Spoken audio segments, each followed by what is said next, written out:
Hello, friends, and welcome back to Malicious Compliance Stories. Let's start with a family tale tinged with tension. Our OP, an amateur photographer, generously offers her skills to her cousin for a maternity shoot, which she completes for free. However, her cousin's critical feedback and lack of appreciation leave her feeling slighted. But before we begin, best way to support our channel is to leave comments, like, and subscribe with the turned-on bell so you don't miss the new video every single day. Here we go. I'm going to be annoying now. Backstory. I do photography as a hobby and occasionally on the side for money. Of course, I offer very low or free rates to close friends and family. Last November, I was back home for Thanksgiving. My cousin, C, asked if I could take maternity photos for her. I was busy catching up with family and friends, but thought, why not? After all, we're cousins and have been relatively close for the last 20-plus years. We do the shoot, which takes an hour and a half, multiple outfit changes, their dog running all around, etc. I edit and retouch the photos, which takes another 1.5 to 2 hours, and deliver her about 25 final images. Normally, I would charge a fairly decent amount for a maternity shoot, which takes 5+ hours all in. C's instant feedback is, I like them, but how did you not notice that my lipstick was smeared here? Also, in some pictures, my hair is in my face. I can't believe you didn't notice this. At this point, I'm doing my best to contain my anger. I edit the hair/lipstick in Photoshop, which was barely noticeable in the first place, and call it a day. Maybe I got a thank you from C, but certainly no formal gratitude or even the mention of financial compensation. Whatever. Fast forward a year. I'm back home for Thanksgiving last week, and my family's hosting the annual Thanksgiving party. C texted me earlier in the week asking if we could set up a formal photo shoot with her and her daughter, D, who's almost a year old. I agree, but this time make sure to mention that it'll be $100, a very reasonable price for professional photos, by the way. We agree that we'll do the shoot on Black Friday for $100 and look forward to seeing each other on Thanksgiving. Thanksgiving comes around and I see C and D at the house. I had my camera out snapping photos of the family and festivities when C approaches me and asks if I have a moment to snap a few pics of her and D. I oblige and head outside, where I have C and D pose for about 10 quick photos. Later that evening, I'm casually speaking with C about how I've arranged another shoot on Black Friday for a separate client. C makes sure to snidely remind me to pay attention to the details when you do this shoot, make sure her makeup isn't smeared and that her hair isn't in her face. An obvious reference to last year's maternity photos, which, as a reminder, I did for free. C also informs me that she'll no longer be doing the $100 photo shoot on Black Friday. At this point, I decide that the photos of C and D from Thanksgiving will never see the light of day. The following day, Black Friday, I get a text from C asking if I can shoot over the photos of her and D from Thanksgiving. I reply a few hours later that I'll get around to it eventually. She replies, no rush. Fast forward 12 hours to Saturday morning when I get another text from C. C, okay, I'm going to be annoying now. If you get a chance, could you send me those pics today? She clearly wanted them in a hurry, for free, to use for a Christmas card or prints of the like. Me, hi, the pictures I took on Thanksgiving were deleted. After reviewing them, I didn't think they'd be ones that you would like. If you'd like, we can set up a formal time to take photos of you and D. Thanks. These photos actually turned out great and are safely stored on my hard drive. I love my family and consciously go out of my way to help them out with photography when possible. I have a desk job and don't need to make money off my family via photos, but insulting me in my own home about my attention to detail on photos from over a year ago that I did for free, while simultaneously canceling a prearranged paid photo shoot, and then rushing me to deliver other photos for free on the day of the canceled shoot, is the last straw. She clearly had no intention of paying you for a shoot on Black Friday. Good for you for not giving her the Thanksgiving pictures. And our second story. I destroy a demanding Karen's grocery list. I was doing my weekly grocery shopping at one of the supermarkets in my area, Cape Cod, Massachusetts. I was wearing a collarless Celtic grandfather shirt and a kilt. A Karen came up to me, assuming for some weird reason that I'm an employee. How many stores on Cape Cod have kilts as part of the dress code for the male employees? And hits me with the infamous, "Excuse me." I said, yes, and she shoved a piece of paper, her grocery list, in my hand. I handed it back to her and said, sorry, I don't work here. She then shoved her grocery list in the front pocket of my shirt, saying, don't lie to me, do your job. Rather than argue, I took the grocery list out of my shirt pocket, ripped it in half, and then in half again. I then threw the pieces into the air. She started screaming for a manager.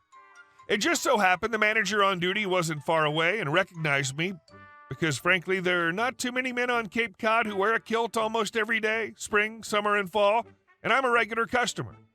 She demanded I be fired, and he explained I was a customer and didn't work there. He then picked up the pieces of paper from her torn-up grocery list, handed them back to the Karen, and told her that she could find tape to tape her list back together again for sale in the next aisle where the school supplies are. She stood there, her mouth opening and closing like a fish out of water, and he and I walked up to the cashier so I could pay for my groceries. I don't know what happened after that as I headed out to my car, loaded my groceries inside, and drove home. And our next story. Take my break at a scheduled time? Sure. I work at a gas station in New Jersey. For those of you who don't know, New Jersey is the last state in the U.S. where it's illegal to self-serve your own gas. Therefore, we have at least 2 attendants on from open to close to keep up with the volume. Recently, HR got fed up with us attendants taking our break whenever we wanted and causing the gas station to get backed up because only one person would be out pumping gas. So our HR manager decided the best way to fix the problem would be to have scheduled breaks. Keep in mind, this was in the dead of winter. This, in theory, would work because when there was a scheduled break, the main store would have to send out a person to cover your break. HR said even though your break is scheduled, you'll still have to call inside to have someone come out and cover the break. And so it started. Our first week with scheduled breaks, I was the first person to have a break on this new schedule, so when my time rolled around, I called inside. At this point, the gas station and the main store were slammed. They were understaffed inside with only 4 to 5 cashiers on our busiest day of the week. But lo and behold, the 4 managers who were on duty were hiding in the cash room, effing around and not doing their job, as per usual. Anyway, I'm calling inside and the frontline girl picks up. I say, hey FLG, it's NBread81 from the gas station. Since they want us to take scheduled breaks now, can you send someone out here to cover? She then goes on through a whole spiel about how slammed they are and that these scheduled breaks are a terrible idea and HR lady is incompetent and blah, blah, blah. But then I had a great idea. I turned to my left and in the parking lot I saw it. My last glimmer of hope. The HR lady's car.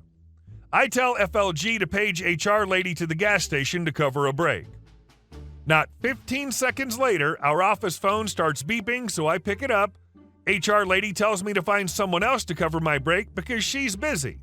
I told her that everyone else also was busy dealing with customers and she'd have to come out.